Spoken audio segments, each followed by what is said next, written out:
Welcome to our channel, where we dive into the ups and downs of cute girl relationships and the challenges people face in their everyday lives. Today, we're starting with a story that hits close to home. I hate my mother-in-law.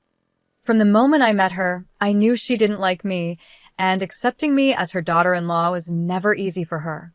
But this time, she went too far, pushing me to the point where I couldn't hold back anymore. I had to air her dirty laundry. Now, you might think I'm just a sweet and caring person, the kind you'd compare to a harmless kitten. But my mother taught me something important. When people are mean for no reason, you need to stand up for yourself, even if it means fighting dirty. And this time, my mother-in-law decided to be the biggest troublemaker in the family, assuming I wouldn't fight back. But she was wrong. My husband works in the film industry as part of the technical staff, which means he travels all over the world for various shoots. One of the perks of his job is that sometimes he invites me or the whole family to join him on these trips, giving us the chance to go sightseeing.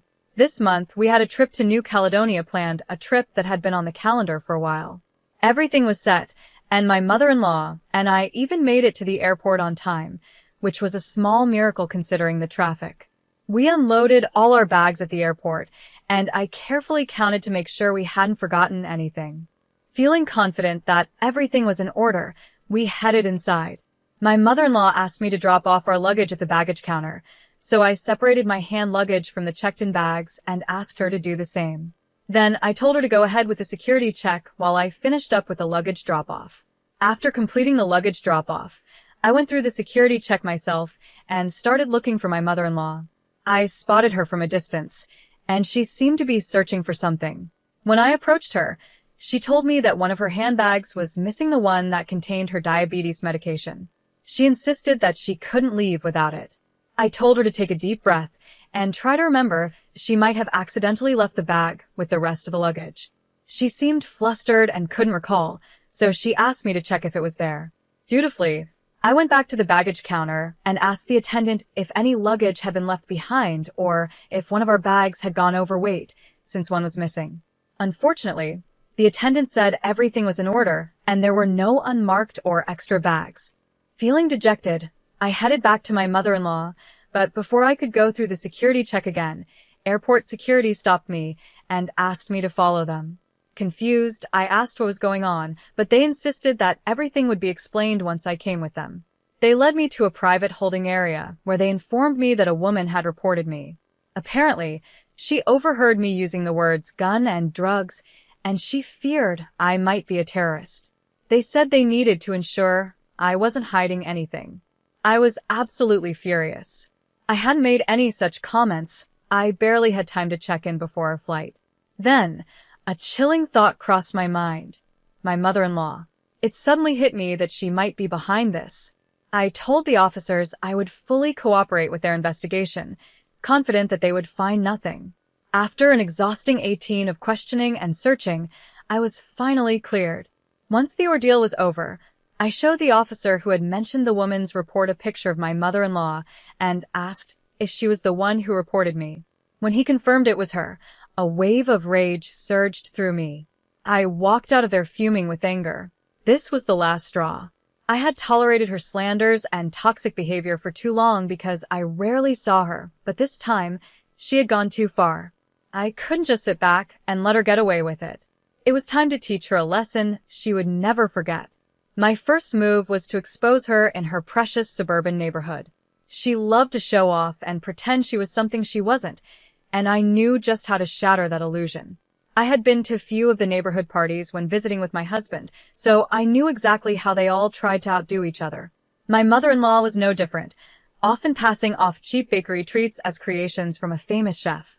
I decided it was time to reveal the truth and expose all her secrets. When I invited everyone over, I decided it was time to expose the truth. I revealed where the so-called gourmet sweets actually came from, a local bakery, not the high-end pâtisserie my mother-in-law had bragged about. I didn't stop there. I also exposed her imported English vase, which she claimed was a rare find from Australia, but was actually a mass-produced item available on Etsy. Watching her lies unravel and her reputation crumble in front of her friends brought me a sense of satisfaction. But I wasn't done yet. I had one more card to play. Since I was already at her house, I decided to wait for my father-in-law to return home. When he arrived, he was surprised to see me, knowing I was supposed to catch a flight back to Portland that day. He asked why I hadn't left, and I told him there was something important he needed to know. I shared with him that I had recently learned about my mother-in-law's affair with one of the assistant directors during our trip to the Bahamas. I explained that my husband had told me about it after hearing it from one of the set staff, who had caught them together in the prop room. My husband had wanted to keep it a secret, not wanting to be the one to cause trouble in their marriage. But after everything my mother-in-law had put me through, especially at the airport, I felt no such obligation. I wanted her to suffer the consequences of her actions. So, I laid everything out in front of my father-in-law, leaving nothing unsaid. The next day, I left her house, confident that her pretentious little life was about to fall apart. Despite the satisfaction of exposing her lies, I couldn't shake a nagging feeling that I might have gone too far. In my anger, I may have hurt my husband by revealing the truth about his mother's affair. I regretted that part a little, and I couldn't help but wonder, was I being the a-hole here? A week passed, and I found out that my mother-in-law had returned home. Before she did, though, she had already tried to stir up trouble. She told my husband that I hadn't gone to New Caledonia because I was tired of traveling all the time just to spend a few days with him. She claimed I didn't think it was worth the effort anymore. That lying woman actually thought she could create a misunderstanding between us. It took me nearly 3 hours to reassure my husband that I love our life together and that I missed the plane due to a simple misunderstanding. I decided not to explain everything to him over the phone, especially after I had already revealed his mother's affair to his father.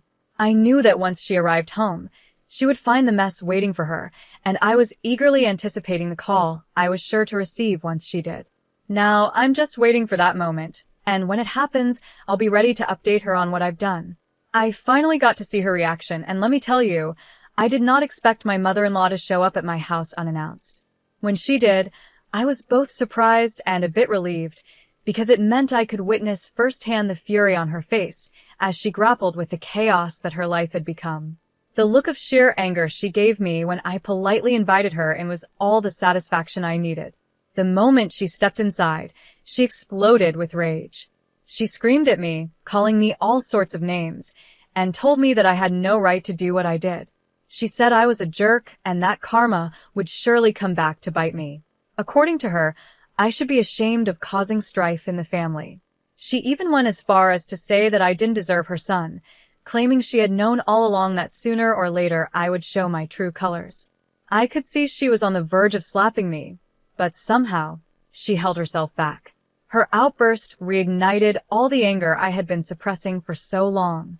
I couldn't hold back any longer and told her that she was lucky I only exposed her secrets.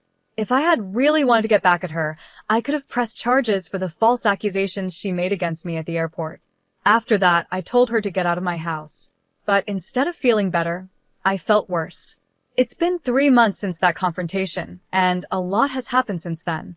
My mother-in-law has been fighting nonstop with my father-in-law ever since I exposed her affair. Initially, I thought it was a one-time thing, but it turns out she was still seeing that person, and she eventually confessed this to my father-in-law. Once he found out, he kicked her out of the house, and she's been living with her sister ever since. 2 weeks, I went to talk to my father-in-law because the guilt was eating me up. I felt responsible for the fights between them, but he assured me I had nothing to feel guilty about. He told me this wasn't the first time something like this had happened, but it was definitely the last. They are now separated, and he has no intention of getting back together with her. I'm left feeling conflicted about everything. They still haven't told my husband about the separation, and they've asked me to keep it a secret until he returns home. My father-in-law wants to be the one to break the news to him in person. I'm just waiting for the right time, but it's hard to know how to feel about all of this. I know my in-laws had been lying to my husband for a while, pretending they had worked things out between them. It made me feel like I was caught in the middle, like an unfaithful wife, even though I never wanted any of this to happen. Finally, my husband came home last week, and 5 days ago, he met with my father-in-law.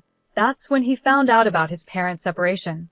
To my surprise, he was pretty understanding about it. But when he learned that I was the one who had triggered this whole mess, he was understandably upset. He asked me why I had done all of this, and I explained everything starting from what happened at the airport to all the things that had happened before then. I apologized to him, telling him that I already felt guilty about my actions.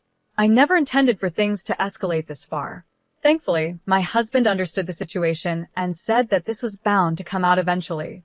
We're not completely okay yet, but I'm hopeful that, with time, we'll be fine.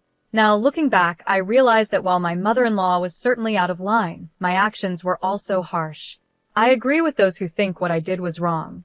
By trying to take her down, I ended up hurting my father-in-law and betraying the trust my husband had in me when he confided about the affair. That's not something I'm proud of, and it definitely makes me look like the bad guy in this situation. I have to admit, both my mother-in-law and I acted immaturely, like we were in some kind of middle school drama. Instead of communicating and resolving our issues like adults, we both made choices that led to this entire mess. It's clear that we both share the blame, and honestly, we deserve the fallout that came from it. On a different note, I also wanted to share something else that's been weighing on my mind. I'm a 21-year-old female, and I have a 25-year-old cousin who got engaged about 5 months ago. While preparing for the wedding, my cousin mentioned she wanted to wear a diamond necklace to match her reception gown. My aunt then asked if I could let her borrow the diamond necklace that I inherited from my great-grandmother after her passing. Everyone in my family knows how much that necklace means to me. It's the last thing I have from my great-grandmother, and it's incredibly special. So, I flat out refused and told them that the necklace is very delicate and I didn't want to share it. I even offered to let her use another necklace that I got from my grandfather, but she insisted on having that specific one. I had to be firm and strictly forbade anyone from touching that necklace. As much as I wanted to be accommodating, I couldn't risk something happening to the last piece I have from my great-grandmother. I thought I had made it very clear that the necklace was off limits, but on the day of the reception, I noticed my cousin wearing the exact same necklace. I was furious, but I chose not to make a scene. It was her wedding, after all, and I didn't want to ruin it for her. When I asked my mother about it, she told me that my father had tried to stop my cousin from borrowing the necklace, but she kept pestering him until he finally gave in. Even though I was angry, I couldn't really blame my dad. My cousin can be incredibly persistent and difficult to deal with. After the reception ended and the party started, I quietly took back my necklace and left the venue without saying a word.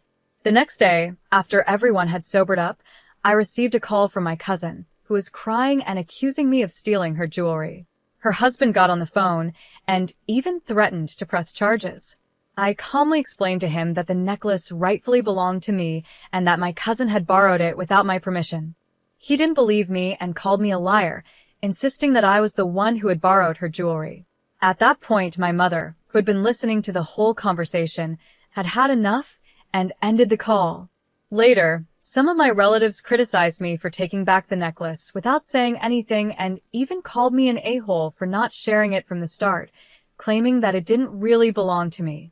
I might have been seen as an a-hole for not sharing, but I can't understand what I did wrong by reclaiming what was mine. The necklace was always mine, and I didn't think it was wrong to take it back after it was borrowed without my consent. Now, I'm left wondering how to address the situation with my dad. I've never had to confront him before, and I'm unsure how to go about it. Should I ask him to give me the key to the safe where my jewelry is kept, or should I just ask him not to give away my things without asking me first? My dad has apologized, but he's still hesitant about letting me have control over the safe for my jewelry. My aunt eventually called and asked them not to press charges, so now I'm just waiting to see how things turn out. As for me, I'm not sure if I'm in the wrong here. Some people might think I could have handled it differently, but I believe that taking back what was rightfully mine was the right thing to do. I know you're young, but it's important to start securing anything valuable from now on. No one else should have access to your personal belongings. Your father shouldn't have handed over your necklace to your cousin, especially without telling you. It's time to invest in a small safe where you can keep your valuables safe and secure. It's too easy for someone to borrow something like that and never return it. Since you're 20, getting your own safe and moving everything important into it is a wise decision. Your property is yours, and your father shouldn't have been the one to give it away, even to family. You should also consider asking your father to call your cousin and her husband to make it clear that any attempt to press charges will be met with legal action, such as a cease and desist order. It sounds like your cousin may have been envious of your necklace all along and used her wedding as an excuse to take something she felt more entitled to than you. She's 7 years older, so she might have some feelings about it, but that doesn't justify what she did. Talk to your father, get your things back, and get your own safe. Clearly, he can't be trusted not to give in to pressure and loan out your belongings after you've already said no. On a different note, my sister, who is 24, has been living with me, 26-year-old female, for the past 3 years. I told her she could stay with me as long as she wanted, but she needed to follow my rules. One of the main rules is that she can't have men over. She can invite people in, but they can't stay overnight. I've been pretty lenient, honestly. She's had both male and female friends stay overnight without my permission, and I didn't say anything because I knew her friends and didn't think it was a big deal. But last week, she crossed the line by bringing a stranger into our home without my knowledge. I was home at the time, and she waited until she thought I was fully asleep before letting the man in. She probably thought I wouldn't notice and wouldn't get caught, but this morning I woke up really early and saw an extra pair of shoes that didn't belong to either of us. That's when I realized someone else was in the house. After the stranger left, I confronted my sister and told her that what she did was completely disrespectful and not okay. I warned her that if she ever does it again, she'll have to move out. My mom thinks I'm overreacting and should just let it slide because my sister is young and wants to enjoy her life. I don't want to be the strict, boring sister, but my sister and my mom both know how deeply shaken I was when someone tried to break into my home while I was alone. That experience left me feeling scared and vulnerable, and it's the main reason I'm so cautious about having strangers in my house. It's not just a small rule. It's about feeling safe in my own home. My sister has been living with me for free, and I've been okay with that because she's family. I love her, and I want to help her out. But when she disrespects my boundaries, it crosses a line. I've made it clear that if she does something like this again, I won't hesitate to ask her to leave. It's not something I want to do, but I need to protect my own peace of mind. I really appreciate all the advice and honest feedback you all have given me. I guess I needed to hear it from others to really understand what I should do. My sister is my only sibling, and because of that, I've always felt a strong responsibility to take care of her. But now I realize that part of caring for her is also giving her some tough love when it's needed. After talking things over, we've decided that it's best for her to move back in with our mom. She does have a job, but she's gotten used to me paying for everything, and I see now that I've been enabling her behavior. This situation has taught me an important lesson. While she'll always be my family, she needs to grow up and learn to take care of herself. It's my house, and that means it's my rules. Sure, my sister is an adult, and she's entitled to have guests over. But it's just basic courtesy to let the other people in the house know when someone is coming over, especially when it's a stranger. Bringing strangers into our home without telling me isn't just inconsiderate, it's also unsafe. My sister knew exactly why I have this rule in place. She was fully aware of my past experience and how it's made me extra cautious. Yet, she still chose to break the rule. If our mom thinks it's not a big deal, then maybe my sister should move back in with her and see how long it takes before our mom gets upset when she brings strangers home. My sister is 24 years old, not 15. I've been more than generous by letting her live with me for free, even when she's broken some very basic rules of common courtesy. I have a very valid reason for not wanting strangers in my home, and if my mom and sister can't understand that, it's on them. I've decided that I need to stand firm. It's my house, and my rules should be respected. If my sister can't follow them, then she'll need to find a new place to live. There's no reason for me to feel bad about this situation. My mom and sister might be trying to make me feel guilty, but I've realized that I can't let them manipulate my feelings. I don't deserve that, and I'm not going to allow it to happen. If my mom really believes that my sister is just young and should be allowed to do whatever she wants, then she can take her in. The truth is, my sister's behavior is putting both of us in danger. We're 3 women living alone, and it's just not smart or safe to bring a strange man into our home, especially without my knowledge. And really, if she wanted to spend time with this guy, why didn't she go to his place? Maybe he doesn't have a place of his own, or maybe he's already living with someone else. Either way, My sister's refusal to take my rules seriously means she needs to find her own place. That way, she can invite people over whenever she wants, and I can have the peace of mind I need. In the end, I love my sister, and I want the best for her. But part of that means helping her understand the importance of respecting other people's boundaries. She needs to learn that her actions have consequences, and if she can't respect my rules, she'll have to face the reality of finding her own place to live.